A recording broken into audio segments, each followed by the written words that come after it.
somebody keeps going, well, aren't we all a little autistic? I'm like, now I'm starting to kind of go like, so what exactly is autism? And what exactly is it to be autistic?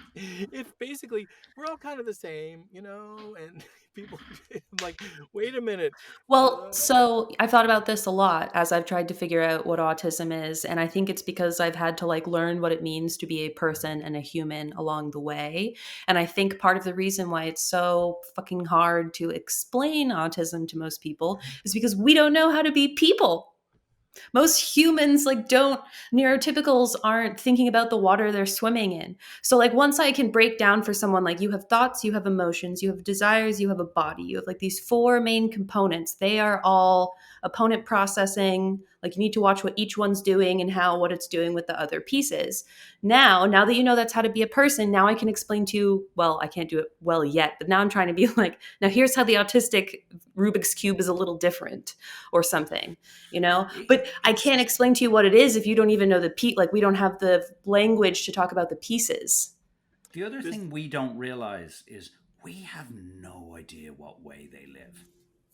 Like, literally, I know we say we kind of do, but we have a theoretical idea like we watched a meerkat and now we can say, I am a meerkat. No, you can't. You know how a meerkat behaves, and you go, oh, well, when this one does this, the other one should do that.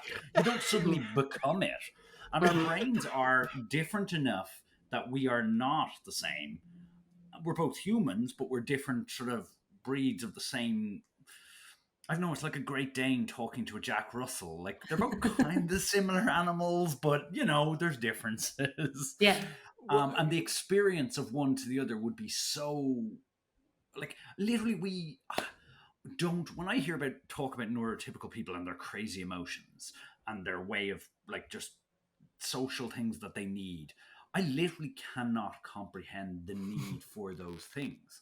That's just not something my brain can do. So I will never fully be able to understand them, like they will never fully understand what it is to be me.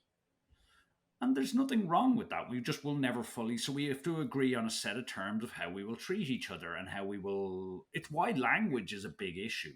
Because if we have agreed upon terms, we have to actually mean the same thing by them. And if our Yeah. brains work very differently, if we say to be truthful, for neurotypical people, that could mean one thing, and for neurodiverse people could mean another. Because you can be truthful as a neurotypical person without blurting out the information about the person being fat and ugly.